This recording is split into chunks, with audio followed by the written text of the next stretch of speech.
is, I thought, one of the most interesting, strange, I don't know what you want to call it, but here it goes, something like this. In the Eastern New York District Court, Devin Haney has filed a lawsuit against both Ryan Garcia, by the way, Golden Boy Promotions as well, but for the purposes of this conversation, we'll focus largely on Ryan Garcia. BC, he is suing for really a few different things. If I may, let me just tell the audience here very quickly.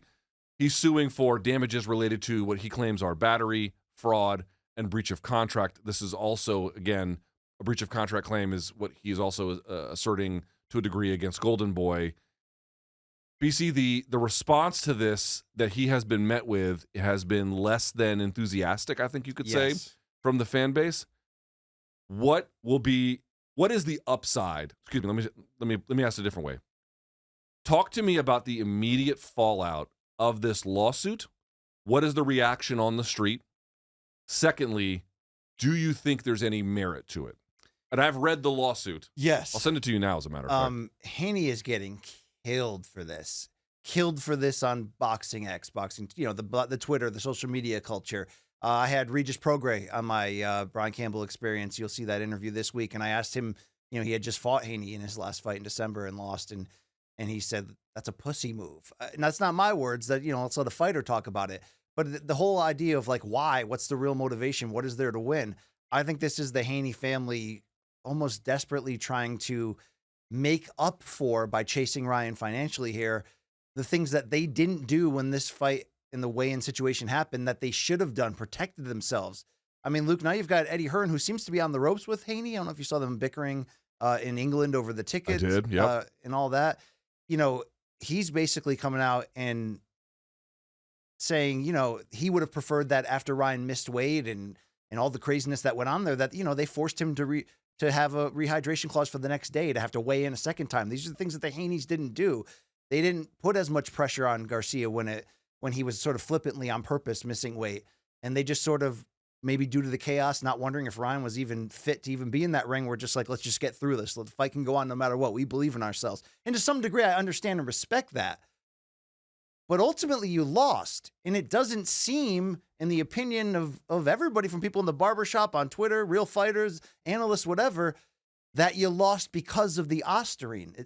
Ryan did test clean with VADA, as intrusive as you can get, all the way leading up. And this seems to be tied into his attempt last minute to make weight, and the whole idea that he was potentially up 15 pounds overweight entering fight week. And we know that was as crazy and bizarre a build as possible. The Haney family lost this fight because they couldn't pick up Ryan's left hook. That's really what happened. But they also did not protect themselves in the A-side power and leverage they could have had and could have wielded against Ryan when it became clear that he wasn't going to take the weigh-in part seriously, that he was probably listening to Floyd and strategically doing this to give himself an advantage and not suck himself down. So now after the fact, you're going to sue him for battery?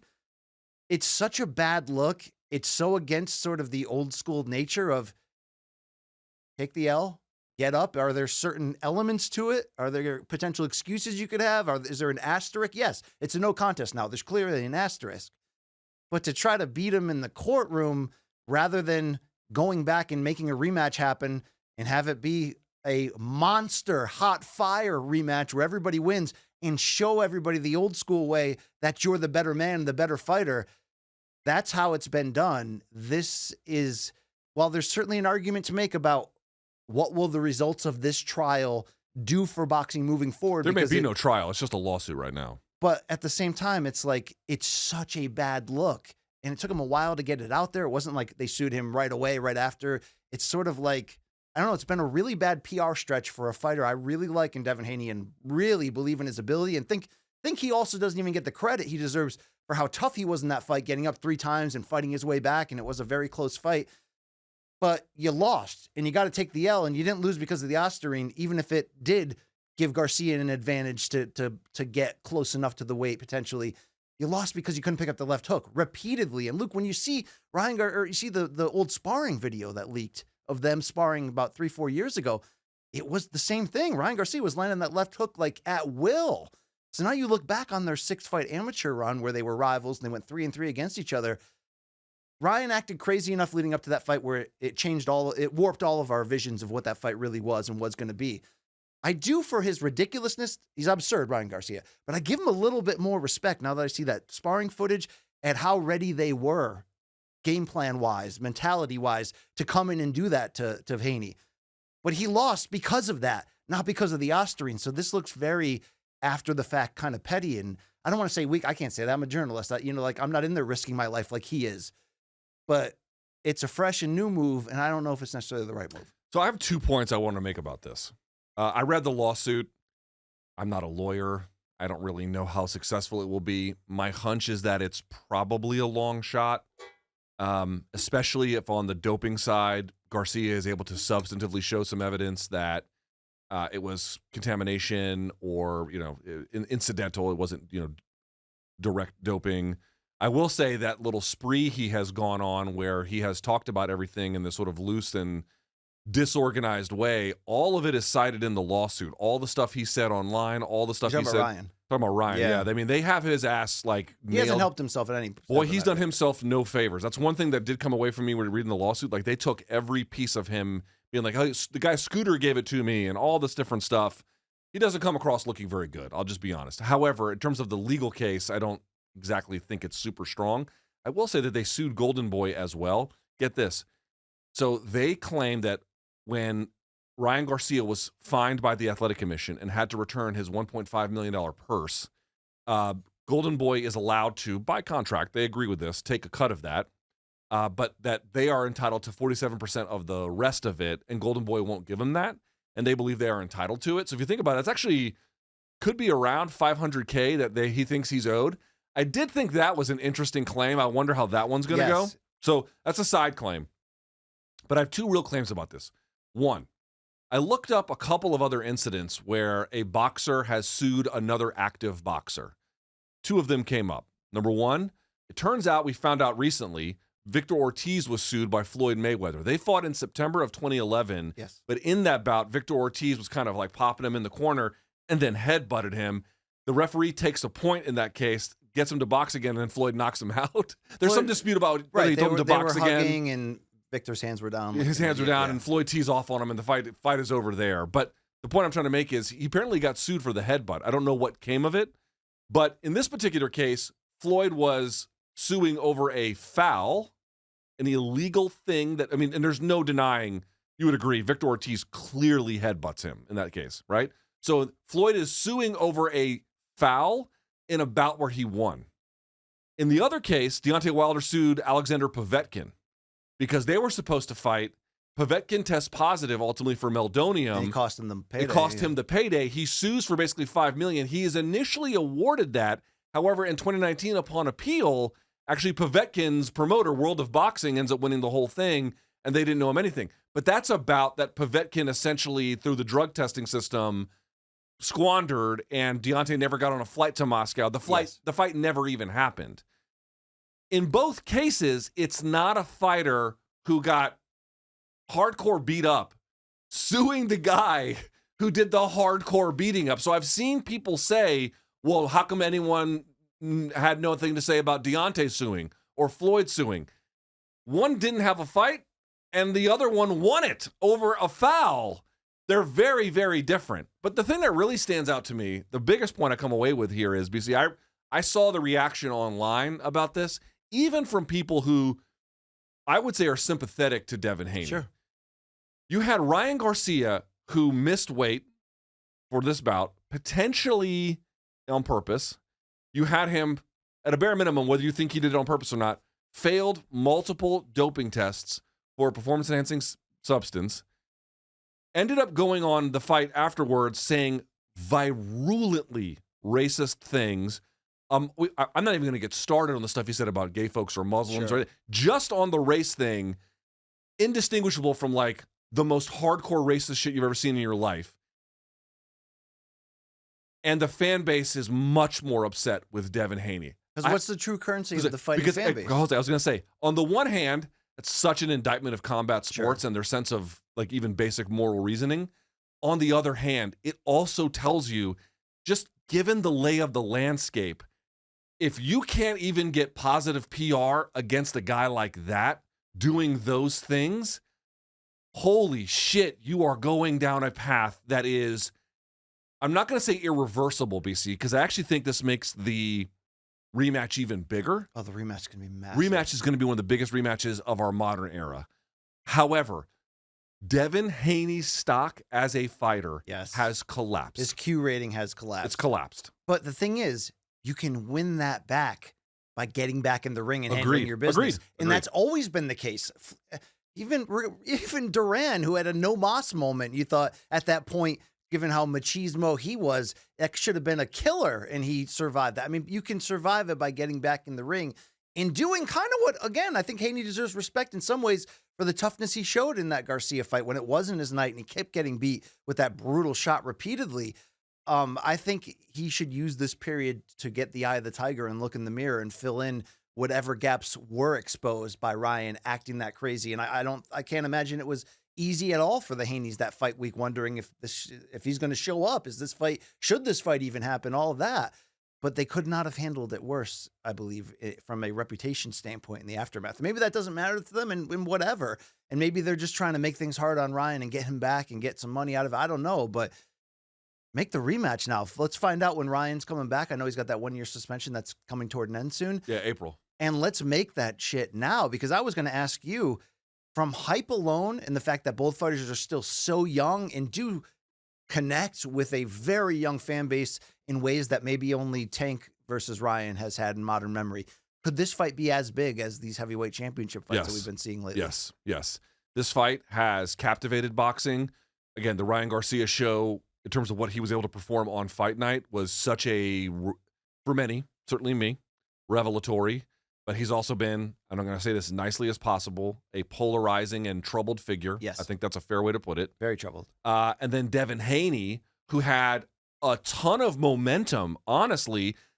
We shouldn't forget, the Lomachenko fight was disputed, and there's been various criticisms of Haney, but going to Australia and then beating Cambosis and, playing the cards of he raised his game against Loma. I know you can argue who should have won, and I thought Loma should have won. Yes. But Haney fought very well. Well, what's so interesting is, we had talked about how Haney and his father deserved credit. Yes. Because he went pro early in Mexico. He didn't play the traditional route. Like, look at the hand that they were dealt. They made the most of it.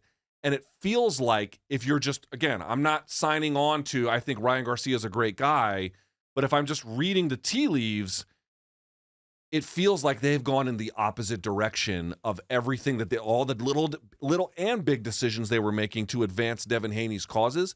They have made a series of decisions subsequent to that fight that have gone backwards big time in terms of advancing their cause within the boxing game itself. I don't feel like journalists can really, they can come close, but they can't really speak about a fighter's behavior, because we are keyboard warriors at the end of the day, and we're not putting our lives on the line in the ring. And I do respect that difference. But I always try to ask myself in these situations, what would Ray Leonard do? I mean, Ray Leonard, to me, above being an all-time great ability-wise and certainly marketing-wise, he behaved like a fighter. He made fighter decisions in fights, big rallies, or just in the grandois of his matchmaking. He match made with a lot of balls. You know what I'm saying? Yes. And to see him go in against Duran and suffer that loss and have Duran mock him like that and instantly run that back and win back his reputation, that's probably like the ultimate example of it. I want to see Haney do that. I want to see Haney go in there and have that chance to right the wrong and do it demonstratively. But I don't know if he's using this period to truly build that eye of the tiger. Luke, will it ever be there for him, or will he always be more of a technical, very, very slick boxer? Do you think he can come out of this with a mean streak that he needs? So the answer is, could he? Yes, of course. Does it seem like he's building towards that? No. It doesn't seem that way. I have a separate question. Long on, Luke, come back on the microphone here for just a second. How do you feel? Let's assume, for the sake, by the way, I want to be clear about this. Garcia might be able to show, should this thing even go forward, it could be thrown out, by the way, but to the extent that it goes forward, he very well might, I want to be super honest about this, he might very well be able to show this was all incidental use, which is a massive problem for Haney. But let's say it goes the other way, and Haney is able to have a victorious moment against a guy by, at least for the court's purposes, demonstrating that he was doping when he said he would not. Do you think that's a good thing or a bad thing for combat sports? Shit, that's a good question. That's a big question, right? Yeah. Do we want courts settling these kinds of doping disputes? Based on the way you're wording it, I'm going to say no, we don't want them involved. But also, if it's helping the sport get clean and that's what you're into, then it's a good thing, I guess. That's what I'm asking. Like, BC, independent of how it's been received, because it's been received poorly, poorly. Is there any merit to it? Just on legal terms, strictly that. I don't know. I don't feel like there is. The Golden Boy one's kind of interesting. There might be some real merit to that one. What he wants with Golden Boy is he wants like a timeline of events that happened when they found out about the test. How quickly did they share the results? Also, he wants a more detailed. He believes that they have not given him a full accounting of their expenses, and he's entitled to more money. What do you make about what's being said about Haney in the Twitter streets? That there's this theory that the reason it's considered a big misstep that the Haneys didn't force Ryan to weigh in a second time on Saturday after missing weight by that much, right? Mm-hmm. You know, where they keep him in overnight rehydration clause, so he can't rehydrate and eat and all that. Can't just balloon back up. And has to do it. There are people that are saying, well, the reason why they didn't make him do it is because Haney is such a weight bully in these lower weight classes that he could never go through it himself. Like if you make Garcia do it, you also have to meet a certain rehydration clause. Do you think there's anything to that? Because Haney does put on a lot, you know, it seemed like he's huge for these. And that weight cut, I remember his face on the day of the weigh-in, like he had sunken eyes into his face. And he was even saying, like, rematch at 147. Both of them. I think they should both move up to welterweight now. The whole fight, but if there is a rematch, it should not be at 140. Yeah. And I can't imagine that it would be, considering how much Garcia missing weight is such a contentious point of this contest, you know? They got to rematch it. They can't let Garcia get a comeback fight. They got to rematch him right away. It's going to be to their advantage if they try to push for it. And if you're Ryan Garcia, why wouldn't you take this fight? By the way, even if Haney wins the second one, it seems unlikely he would knock Garcia out. There's probably going to be a third. These are the rivalries we need, because it's not people waiting until they're 34 and 35 and we finally have Spence Crawford and Mayweather Pacquiao and we're just so happy we got them. No, let's have these four kings, 1980s, where you meet in your freaking prime. You have your, I mean, when Sugar Ray Leonard and Tommy Hearns fought for the first time, what were they? 22, 23? I mean, it's just ridiculous, right? Yeah. And to be able to have where you had those four names and they fought each other 9 times I think it was it 9 times in 9 years, something like that? I'm not sure what the figure is. Or 9 times in 10 years. That's insane. Let's get this trilogy. Let's get Tank in here. Let's get Shakur in here. Let's fucking find out who is the man out of this group. I don't know. The 5 princes. I don't know. Well, definitely Tank is better than Garcia. Maybe we could say that. Yes, and Haney right now. And Haney, yeah. Shakur, I don't know. And then Teo's kind of up and down. Sometimes he's up and down. I'm just saying, if you're the Haneys, maybe you really believe in the strength of your case. Maybe maybe they genuinely do. Maybe they have been sitting down with lawyers and they're like, we can actually do something here. That is possible. To what? Hit him financially? That's what they're going to get, right? Just really cripple his career as best they can. Yeah. Really make him suffer as much as possible. And maybe they really feel like they can change the way that doping enforcement goes with this. I tend to find that unlikely, but I'm just saying, maybe they actually believe that. But if you can turn someone as odious as Ryan Garcia into a sympathetic figure. Rough times. Holy shit. You would have to reevaluate the steps you have taken for that to happen.